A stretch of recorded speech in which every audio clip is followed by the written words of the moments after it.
was holding a homemade vanilla citrus cake when my life changed. Standing on my parents' front step, keys dangling from one finger, knuckles raised to knock, and then I heard it. My mother's voice, slipping clean through the mesh of the screen door like it always had, filling the space between us before I'd even announced myself. She was talking to my brother. I froze. "Don't you worry about any of that debt," she was saying. "We'll get your sister to handle it." A pause. A chair shifted somewhere inside. "She always comes through for us. You know how she is." I stood there while the cake grew warm against my palms. I waited for my father to push back, to say, "Shouldn't we ask her first?" Or even just, "I don't know, Sharon." He didn't. There was a low grunt, the sound he makes when he's agreeing with something he doesn't want to argue about, and that was all. They hadn't decided to ask me. They had decided for me. I set the cake down on the top step, very carefully, like I was defusing something. Then I walked back to my car, drove 12 minutes home with both hands on the wheel, and let the part of my brain that runs on logic take over, because that's what it does when the emotional part gets too loud to function. I started counting. My name is Claire.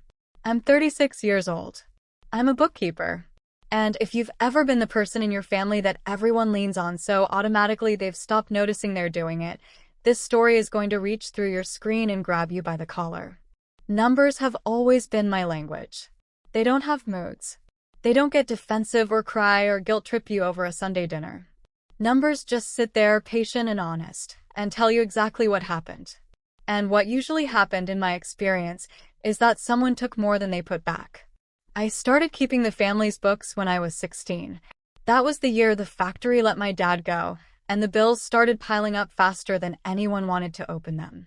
My mom couldn't face the envelopes. My dad just stopped checking the mail.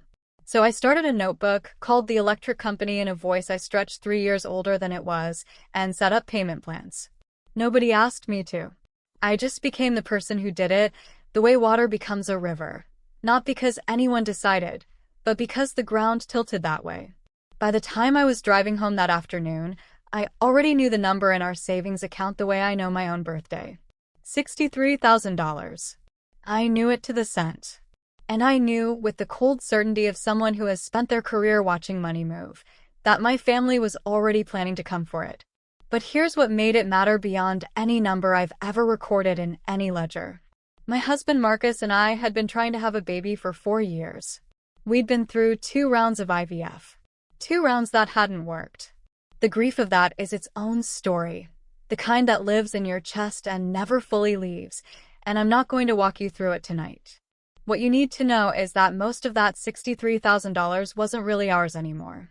Not emotionally. It was earmarked. It was the 3rd round, the one we hadn't scheduled yet because I kept hesitating at the cost, kept telling myself we needed a little more time, a little more money, a little more certainty. It was the maybe that we'd been building toward, one packed lunch at a time. My mother hadn't decided to dip into our savings. She'd decided to reach for our child. She didn't know that. I want to be fair even now. I don't think she sat at that kitchen table doing the math on what that money meant to us. But that's almost worse, isn't it? She didn't need to know what she was taking. She just assumed it was available. She'd drawn a map of my finances in her head, and in her version of that map, everything I had was a resource the family could draw on when things got tight. She'd never once asked where the well ended. Marcus was home before me, boots off, sitting at the kitchen table when I came in, without the cake, with a face that must have told him everything. He's not a dramatic man. In 9 years of marriage, I've watched him raise his voice maybe twice, and both times involved a terrible referee call. He just looked at me, set his phone down, and said, "Tell me." So I did. He listened the entire way through without interrupting. When I finished, he was quiet for a moment. Not the angry quiet, not the "let's go over there right now" kind. It was the focused quiet, the same look he gets when he's troubleshooting a problem nobody else can see. "Okay," he said. "Here's what we do." He explained it plainly. As long as the money sat where it had always sat, in an account my family knew about, it was exposed. What I needed to do tonight, not next week, not after I'd had a conversation with my mother and felt better about things, was move it. Open a new account, somewhere none of them had ever banked, in my name only, and transfer every single dollar before morning. He didn't take over. I need you to understand that. He didn't reach for my laptop or make the calls himself. He handed me the idea like handing someone a key and then went to the kitchen to make tea while I sat there and slowly started thinking like myself again.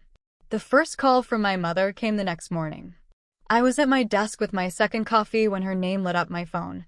She opened with warmth, the specific warmth she deploys when she's building toward something. How are you? How's Marcus? Isn't the weather turning finally? And then, like a current pulling a boat sideways without you noticing, she drifted. Your brother's going through a rough patch, she said. You know how Danny is. He just needs the family to pull together. I gave her the sounds people make. Oh, that's hard. I'm sorry to hear it. I didn't give her anything she could use. I've learned that the most effective response to someone fishing is to simply not bite. She tried a few angles. Asked, breezy as anything, whether Marcus and I were managing okay financially. Mentioned twice that we'd always been the stable ones, said it like a compliment, like stability was something I should feel guilty for having. And then she mentioned something that stopped me cold. She said, I was thinking about that joint account, the one from when we were managing your grandmother's care. We should sit down and sort through it together. I said something about needing to get back to work. I hung up and sat very still. I had completely forgotten about that account. My grandmother had gotten sick several years back, and managing her care finances had fallen to me, naturally automatically, because I was the one with the spreadsheets and the patience for paperwork. To simplify things, my mother and I had opened a joint account together to pay Grandma's bills. When she passed, the account just stayed open. A leftover. Empty but not closed. Both our names still on it. I called the bank that afternoon. The woman who answered was patient and clear. A joint account, she explained, belongs to both holders equally.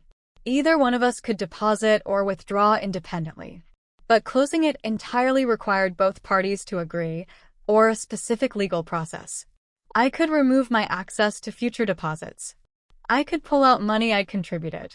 But I couldn't, sitting alone at my desk on a Tuesday afternoon, make that account simply disappear.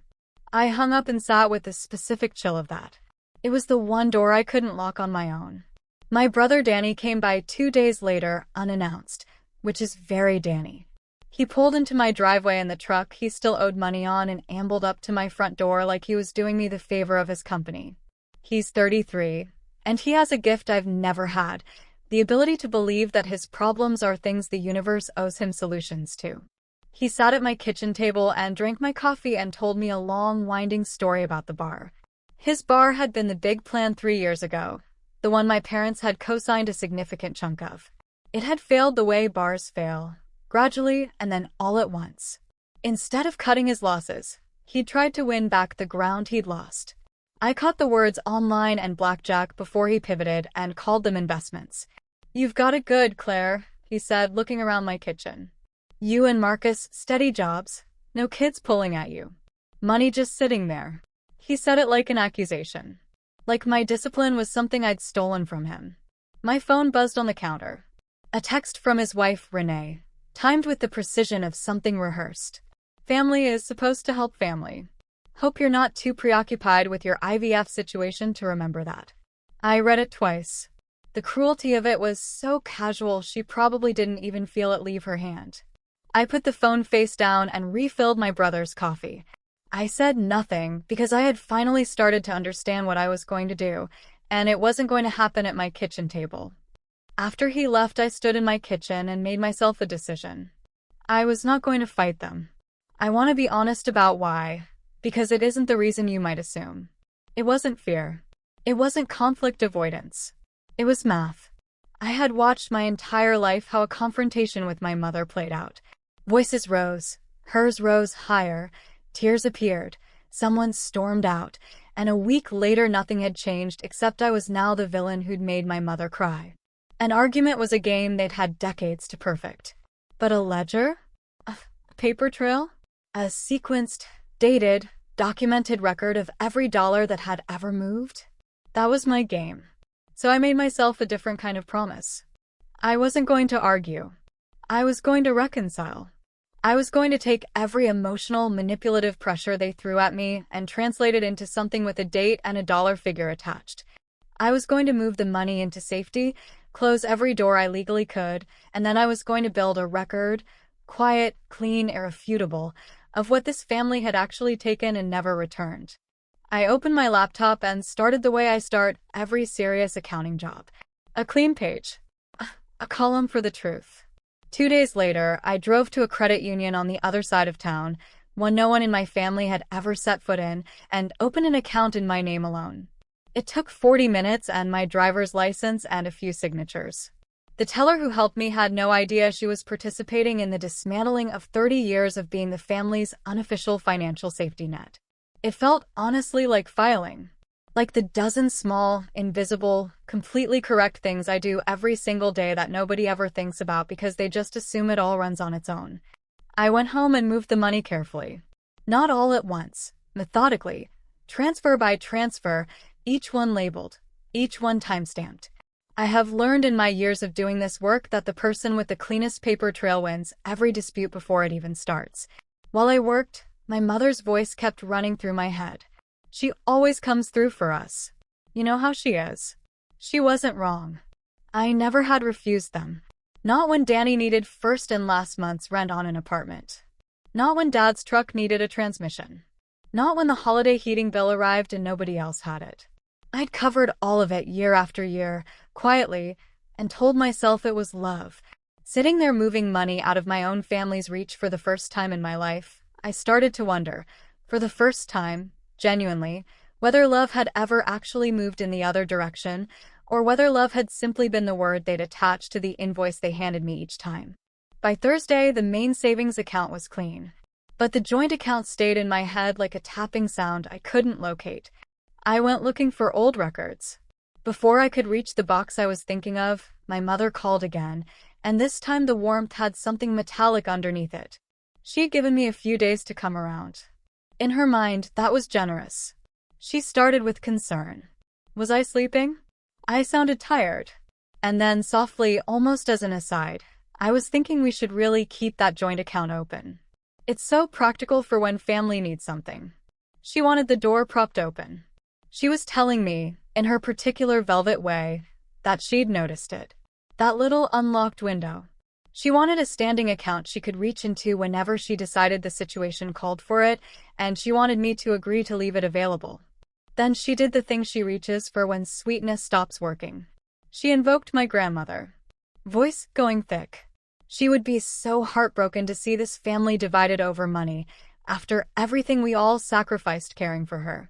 My grandmother had been mine too. I was the one who drove her to her appointments. The one who kept the account, paid the bills, sat beside her on the hard nights when nobody else could be there. And here was my mother using her memory like a bargaining chip in a conversation that was ultimately about $48,000 she'd already decided to hand to my brother. I have to go, Mom. I love you. And I did. That was the terrible part of all of it. I hung up and felt the guilt rise the way it always had, hot and trained, conditioned into me since I was a teenager. But this time, underneath the guilt, something harder had finally set in place. That night I finished the job. The last transfers moved.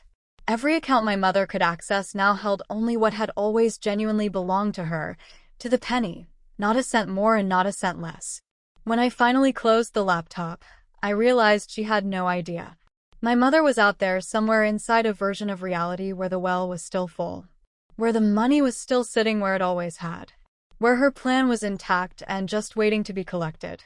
I sat in my kitchen in the dark for a long moment, feeling the strange, specific calm of a person who knows the answer before anyone else has found the question. That weekend I climbed up to the attic and found the box. Old shoebox. Cardboard gone soft at the corners. I'd written miscellaneous on the lid in teenage handwriting. I'd packed it years ago without meaning to archive anything in particular, just the way you keep things when part of you knows they might matter. Inside was the paper history of being everyone's solution. Checks, the carbon kind. Receipts in envelopes. Printouts I'd made of old transfers from when I still printed things, because even at 23 some part of me had apparently needed a record. And near the bottom, folded in quarters, a single page of line notebook paper that stopped my breath. A promissory note. Danny had written it in 2017 when I'd given him $4,500 to keep his bar's lights on for one more month. I'd half-joked that he should put it in writing. He'd laughed, grabbed a pen, and written it at my kitchen table. Big, loose handwriting, absolutely certain of itself. I, Daniel Mercer, owe my sister Claire $4,500 to be repaid when the bar turns a profit. His signature underneath. The bar never turned a profit. The money never came back. I had completely forgotten the note existed. He certainly had. I sat on the dusty attic floor and held it. A thing signed as a joke. A thing gathering dust above my head while an entire family wordlessly agreed that I was a resource rather than a person who could be owed something. I brought the box downstairs.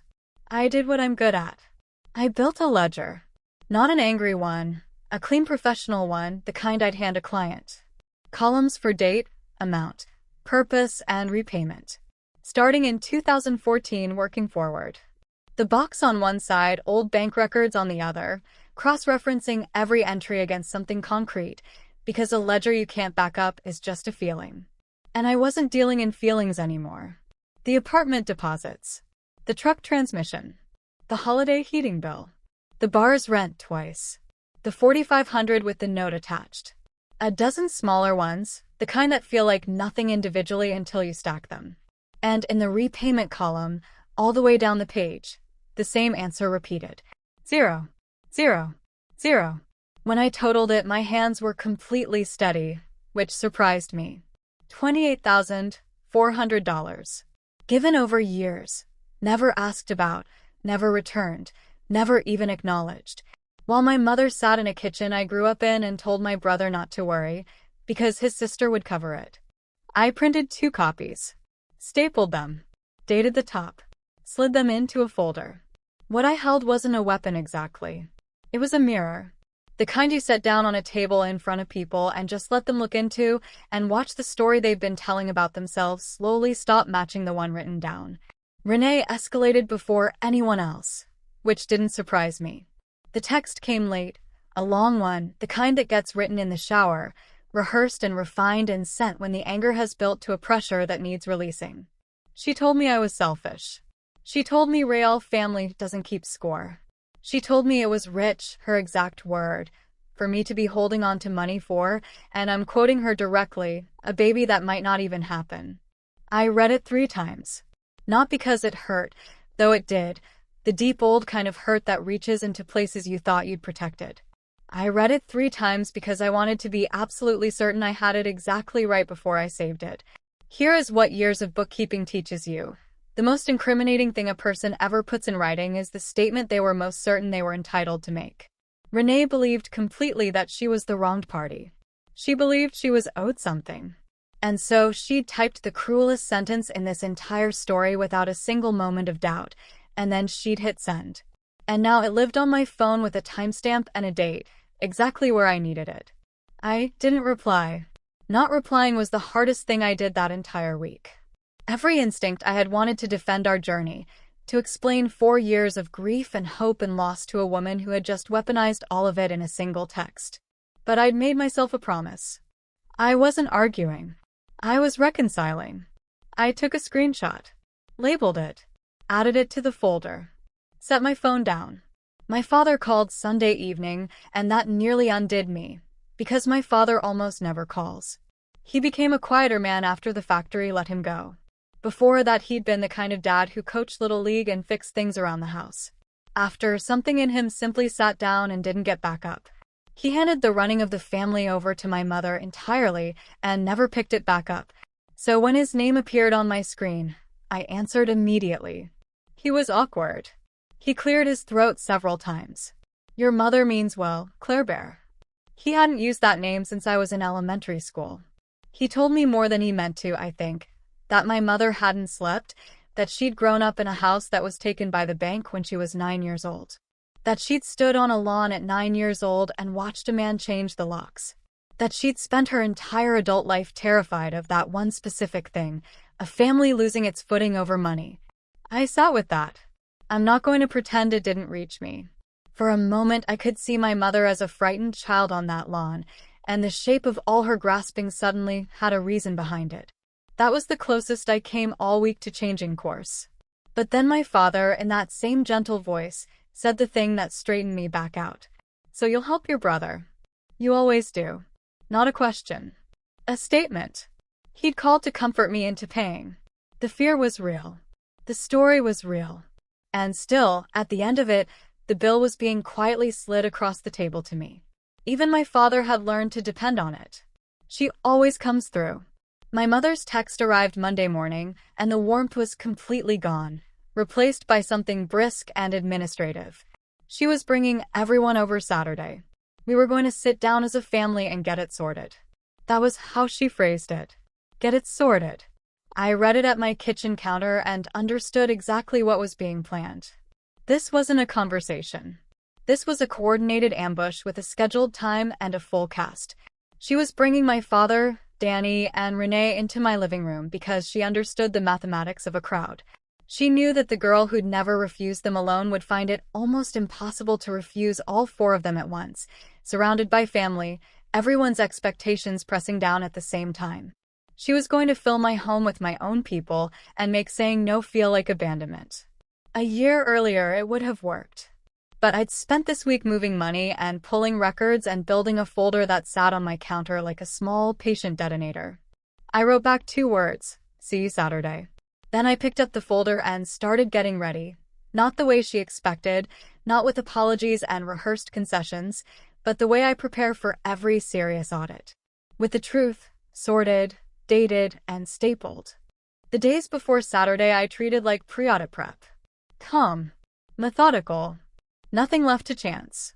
I organized the folder into a sequence because the order you walk someone through numbers determines whether they understand or just feel accused.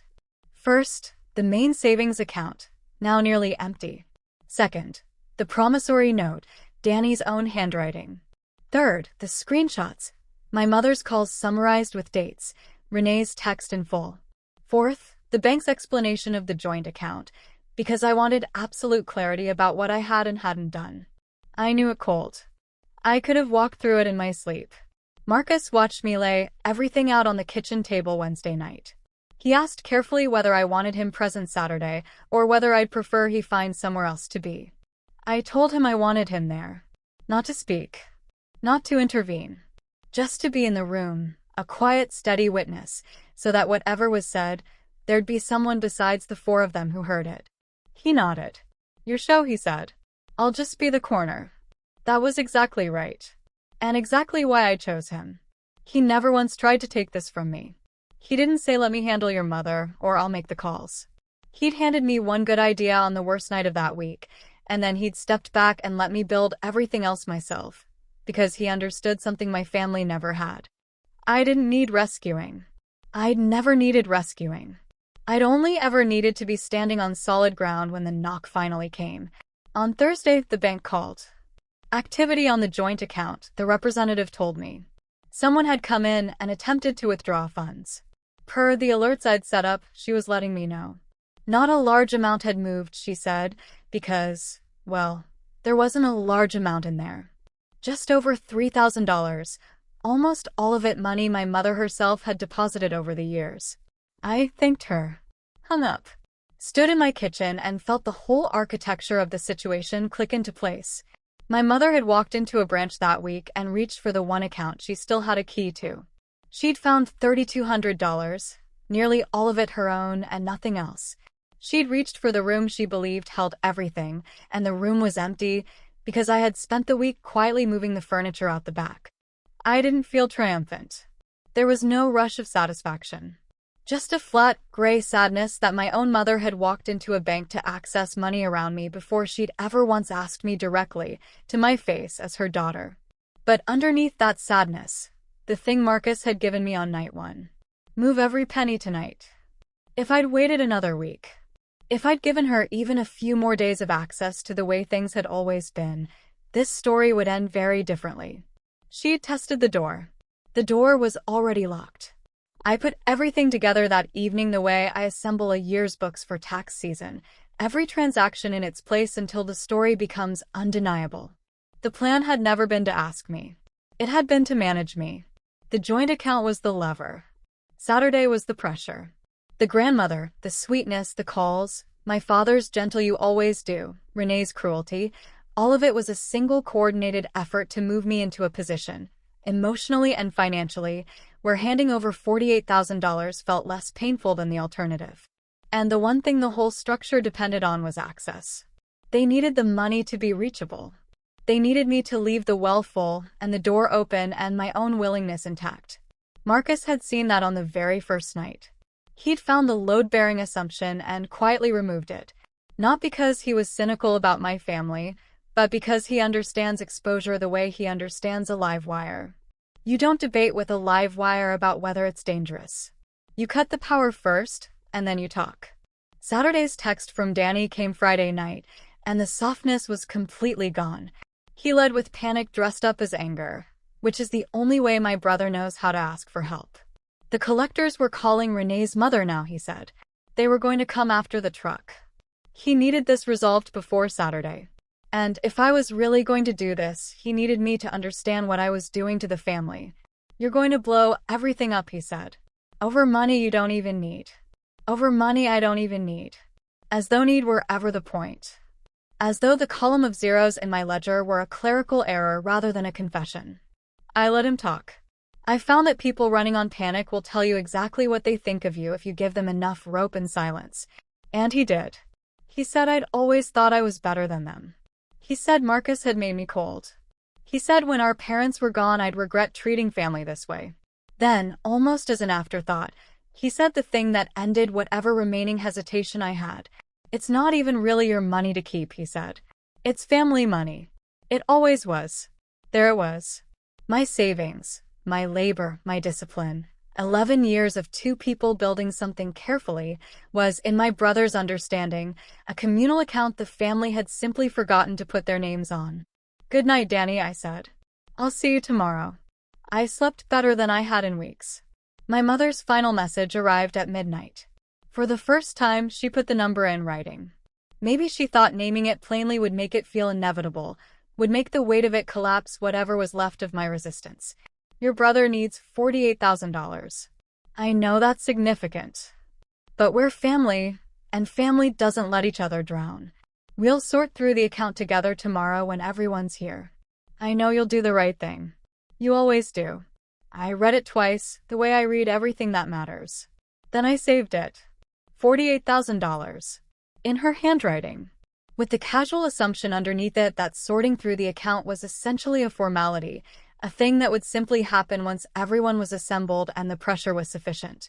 She'd outlined her entire strategy in a single midnight text, and she didn't know it because she still believed she was the one with all the cards. You always do the right thing. For 36 years, that had meant you always pay. The right thing and the bill had been the same sentence for so long I'd never once thought to separate them. But I'd spent a week with my hands inside the machinery of this family. I could finally see where the two wires actually connected. The right thing was not the bill. The right thing had never been the bill. I set my phone face down on the folder, turned out the light, and waited for morning. I woke up clear. Not nervous clear. The way the air feels after a storm that passed somewhere you couldn't see. I lay still for a moment and made my final decisions, the ones that mattered more than any dollar figure. I would not raise my voice. Whatever came through my door, I would stay level. The moment I got loud, I'd lose. Not the argument, but myself. I had spent too much of the week recovering myself to give it away in my own living room. I would tell the whole truth with the paper visible, and then I'd let them sit in it. And one more thing, small but important. I was going to give my mother her $3,200 back. Not as a transfer, not as a balance in an account she'd need to visit a bank to access. I would take it out in cash, put it in an envelope, and hand it to her in person. When the dust settled, there would be no version of this story, not even a whispered one, where Claire took her mother's money. That account would be left perfectly, undeniably clean. The win I wanted wasn't getting one over on them. It turned out to be something much smaller and much quieter than I'd imagined when I started this week. The win was simply this: to stand on my own floor, in front of the people who had never once asked, and tell them the truth with a steady voice. And mean it. And not move. That was the whole of it. I made coffee. I waited for the cars. Marcus was up before me, standing at the counter in his weekend flannel, and he handed me a mug without a word. We stood in the gray morning light, not talking. The folder was squared on the table between the sugar bowl and the salt. He'd placed the cash envelope beside it, the $3,200 I'd withdrawn the day before, counted twice, sealed. He'd labeled it in his handwriting, the blocky kind he uses on electrical panels. Mom's. He has a way of making the heaviest things feel ordinary. That morning, it was exactly what I needed. "You've got this," he said, which is about as close to a speech as Marcus gets. "I'll be in the corner. Won't say a word unless you ask me to." I nodded, drank my coffee, straightened the folder even though it didn't need straightening. And I thought of all things about the cake. About how I'd set it down on their front step 2 weeks ago and walked away, and how nobody had ever mentioned it. Nobody had ever wondered why I'd come and gone without knocking. They hadn't noticed I'd been there at all. That had been the whole problem, compressed into a single unanswered visit. I had always been the help that arrived and disappeared. The hand that solved things and withdrew. Present only as a function. Never as a person someone might actually look for. Then I heard an engine in the driveway. Then a second one. Doors. Voices. My mother's voice carrying the way it always had. Footsteps on my porch. A knock. I opened the door and they came in like they owned the place, because in their understanding of things, they more or less did. My mother first, her good coat, her face arranged into warmth, arms half extended like this was a reunion, like she was arriving at a celebration she'd organized. My father behind her, eyes down, hands jammed in his pockets, already wishing himself elsewhere. Danny next, jaw tight, not making eye contact. And Renee last, phone in hand, chin elevated, looking around my living room with the same appraising look her husband had given my kitchen 2 weeks before, cataloging, pricing. "Claire, honey," my mother said, sweeping in. "Thank you for having us. This has been hard on everyone, but this is what families do.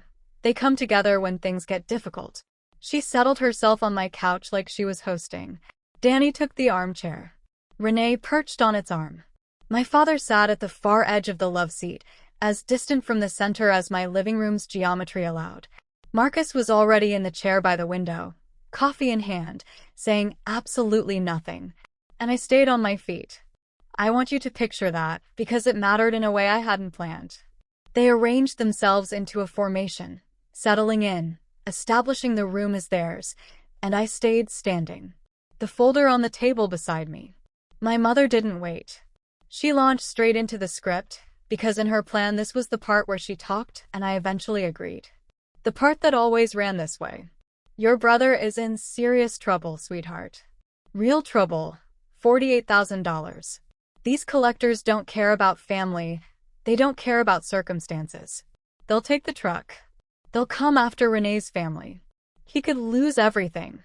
She let it settle. "Your father and I have talked it through. The practical thing is to move the money today. You and I can go through the account together, get it sorted, and Danny can pay you back when things turn around." Renee jumped in on cue. "It's what real family does. You help. You don't sit there calculating."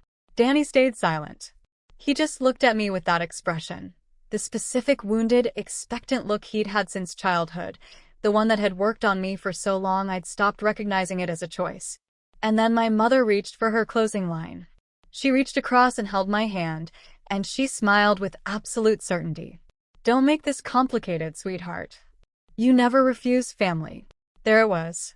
Out loud, in my living room, to my face, the sentence my entire identity had been built on and quietly drained by. The one I'd been hearing through other people's screen doors and in midnight texts, and in the small negotiations of my whole adult life. The room went still. 4 faces. Certain of the answer. Certain of me. I looked back at them. Then I reached for the folder. "Before we talk about moving anything," I said, keeping my voice at the same register I use when walking a client through a hard quarter, "I think everyone should see where the money actually is. And where it's been." I laid the first page on the table facing them. "This is the savings account you're talking about. It's empty. I moved it 2 weeks ago. The same afternoon I came by your house with a cake and heard you tell Danny you'd have me cover his debt." My mother's smile didn't disappear, But it changed, the way ice changes before it breaks. This is the joint account, Mom. I laid down the second page. The one you visited the bank about on Thursday. Her chin came up. It has $3,200 in it. Almost every cent of it is yours. I left it exactly as it was, because none of it belongs to me. I set the envelope on top. Mom's, in Marcus's handwriting. That's all of it in cash, so you don't need to deal with the bank. Then I placed the ledger, the main one, the long one, on the table. And this is the rest of it. I let my finger move down the column.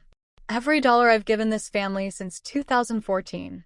Dates, amounts, what it was for, and whether any of it ever came back. I let them look at the last column. The same answer repeated. 0, 0, 0. I set down the final page. That one's yours, Danny. His handwriting. His signature. $4,500. You signed it as a joke. I kept it because I keep everything. The room had gone very quiet. $28,400, I said.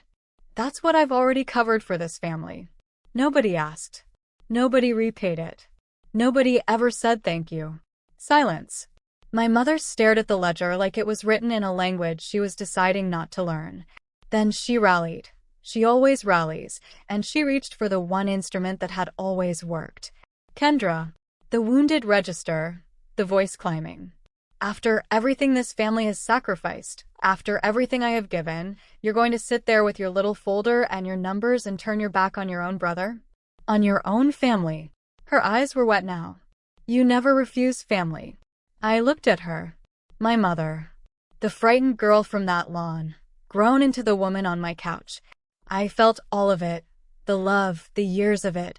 The specific grief of understanding someone and loving them and still being unable to keep letting them do this. Family isn't a bill you forgot to pay, I said. My voice stayed even. It isn't a credit line you draw on whenever someone in it is too exhausted to say no. I let a breath go. I love you. I love all of you. But love and access are two different things. A pause. So this once, just this once, after a lifetime of it going the other way, I refuse. The room came apart. My mother came up off the couch, her face transformed, all the warmth stripped away in an instant. Ungrateful. Selfish. After everything we did for you. Danny was on his feet swearing, telling me I'd always thought I was better than them. Renee was filming, narrating her outrage into her phone. The sound filled my living room. And I stood still. I didn't raise my voice. I didn't cry. I didn't reach toward any of them or beg for anything or bargain or justify. I had said the word my mother had spent 36 years making certain I could never say, and now that it was out, it didn't need defending. It just needed me to hold my ground while they came apart around it. It was my mother, in the middle of her own shouting, who finally understood. I watched it arrive on her face. A slow, dawning recognition. She went quiet mid-sentence, and her eyes moved to the first page, the savings account with its nearly empty balance, and to the date at the top. 2 weeks back. You moved it already, she said, the energy draining out of her voice. Before you ever said a word to us. You already knew. I heard you through the screen door, I said. And my husband told me to move every penny that night. So I did. That was the moment I fully understood what Marcus had done. Not with grand gestures. Not by taking over or making calls or marching over to my parents' house. He'd seen on the worst night the one thing that needed doing, found the load-bearing assumption and quietly removed it, and then stepped back and let me build everything else on my own, so that when this room finally fell apart around me, I was standing on solid ground instead of in a flood. They left not long after. There wasn't anywhere for the conversation to go once the money had already moved and the daughter had already turned out to be a person. My mother swept out first, coat flaring. Danny followed, pulling my door hard enough to shake the frame. My father went last slowest, and at the door I stopped him. I pressed the envelope into his hands. Mom's. Marcus's blocky handwriting. $3,200. Every cent of it hers. That part was always hers, I told him. He looked at the envelope, then at me. For just a moment, I thought he might say something real, something that acknowledged what had happened. He didn't. He nodded once, and he went out to the car. Here's how the columns actually balanced, for those of you who need the ledger closed properly. Danny didn't get his $48,000. The collectors did what collectors do. He and Renee lost their apartment about a month later and moved back into his old bedroom at my parents' house, which is its own kind of reckoning nobody had to engineer. My mother didn't speak to me for nearly 5 months. When she finally called, it was a brief, businesslike conversation about a cousin's wedding, with no apology anywhere in it, because acknowledging the apology would require acknowledging the wrong, and she will carry this to her grave before she does that. I let the call be short. I didn't chase more than that. A few months after Saturday, she signed the paperwork to close the joint account. The one door I couldn't close alone. Just like that, the last remaining access point disappeared, and the house was finally, fully mine. Marcus and I started our 3rd round of IVF that spring. Every dollar intact, right where we'd left it. The maybe still possible, still ours, because the well hadn't run dry. I still have the folder. I never look at it. I don't need to. It lives in a drawer the way Danny's promissory note lived in a shoebox. Quiet, dated, true. A thing I'll never have to raise my voice to prove. I spent my whole life being the account everyone drew on. The invisible one. The help that arrived and disappeared. The hand that held everyone's problems and then stepped aside. And it turned out the most loving thing I ever did, for all of us, not just myself, was to finally and gently close the account. Here's the one thing I want to hand across this table to you tonight. Love is not a blank check with your whole life as the collateral. It never was. And the people who genuinely love you, the ones who actually deserve your yes, will never once resent you for saying no. Sometimes the truest, most genuinely loving thing you can do for the people in your life, and for yourself, is to keep honest books. To look at what's actually been given and what's actually been taken and see it plainly, without softening the columns to protect someone else's feelings. And finally, after however many years it's been, let the word no balance the page. That's the week I stopped being the family bank. The cake on the step. The shoebox of unpaid debts. The daughter who spent 36 years being told that yes was the only right answer. If you've been quietly carrying the weight of an entire family on one overextended account of your own, maybe it's time to open one that's just yours.